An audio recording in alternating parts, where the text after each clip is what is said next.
name is Vicky Nash, and I'm here with Fraser today. How are you doing? I'm well, thank you. Glad to hear. So tell us a little bit about yourself, who you are as a musician and outside of the music scene. Well, I'm the drummer for Coach Strobcam and the Pleasant Trees. We're local, East Van and south of the Fraser and wherever. I also JOB during the day to pay for all this. So what's JOB? Job.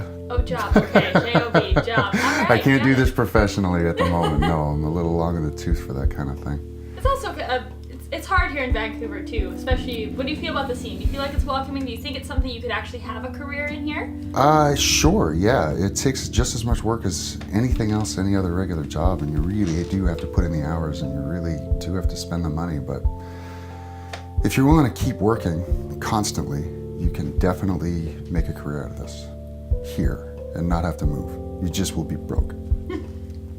All right, so that's definitely a passion career. It's not. Yeah, absolutely. I don't know anybody that I want to play with that doesn't love it, and it's just all about the money. That's just not interesting to me.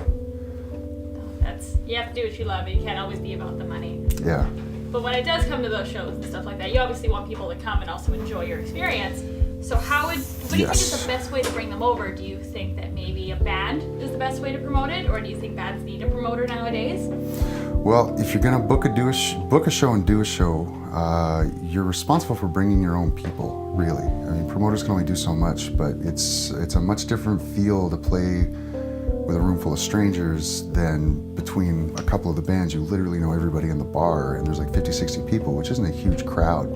But when you happen to know every single person in there, it's much more supportive. It feels better. Everything just is better. It's more just like a party that everybody has to pay for their beer separately. So as a vendor, would you much rather book a band that had a very, very high quality sound to them, or the band that maybe doesn't sound as great but will bring in, say, 50 people? I'd say it depends on the venue. Some venues like Guild & Co, for example, have a built-in crowd. There's a lineup starting from about 8 o'clock.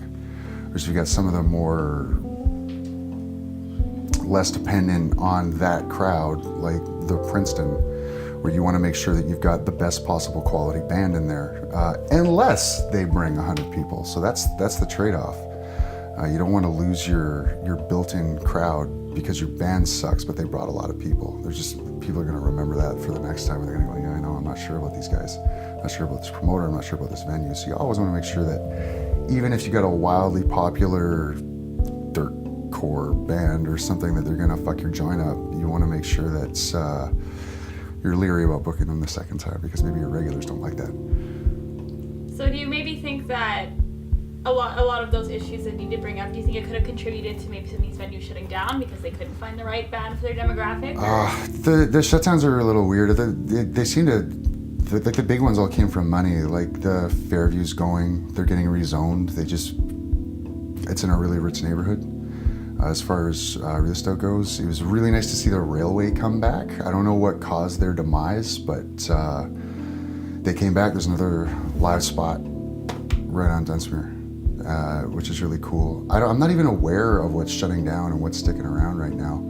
But I know, like in my lifetime, speaking of the Princeton, that's gonna go. It's the cool old joints are getting knocked down, and nicer places are coming up, but like nicer only objectively speaking. I kind of like a dirty bar. It's the whole vibe, right? Yeah. You go there and you watch a show, you get to hang a little bit. Exactly. Mosh it, all that kind of fun stuff. Stuff like that, yeah, right. So I guess to end off, my last question would be, what would you do personally, or what would you want other people to do to improve the scene around here?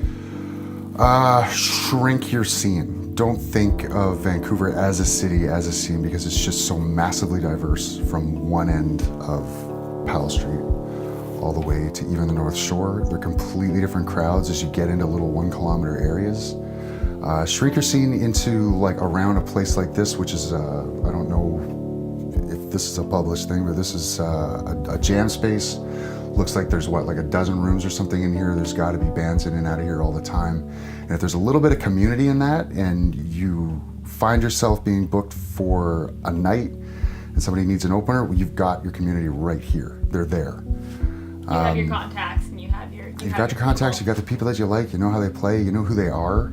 And again, you get your show, you've got 50 or 60 people in there, and you happen to know everybody, and it's and you awesome. trust them, and you know that they're not going to maybe botch your chances for the future. And they'll like you on Facebook. They will. They'll be like, "It was a rad show. Had a great time." Yeah, and maybe they'll want to come to the next one. Maybe they'll want to come to the next one. Maybe they'll want to come to the next one. Maybe they'll check out your friend's band. You end up swapping members. It just turns. You shrink your community. Don't think of it as Vancouver, the city, because who fucking cares, man? I mean, one scene's not going to know another scene, and who cares? Just shrink it. Have your own little niche. Have your people. I mean, did the Bowie Ball at the Rickshaw last night. There were 18 bands. Every single one of the people in those bands had a +1. That place was full of bands, and the people who were specifically there to support them, everybody stayed for everybody. It was an amazing night, and that's a small scene. That's just a little pocket of East Vancouver. It's there. It exists, and it's wonderful. Well, thank you for coming out today. Thanks for having me. All right. My name is Nikki Nash, and thank you for watching Support the Scene. Hey, it's James from Support the Scene.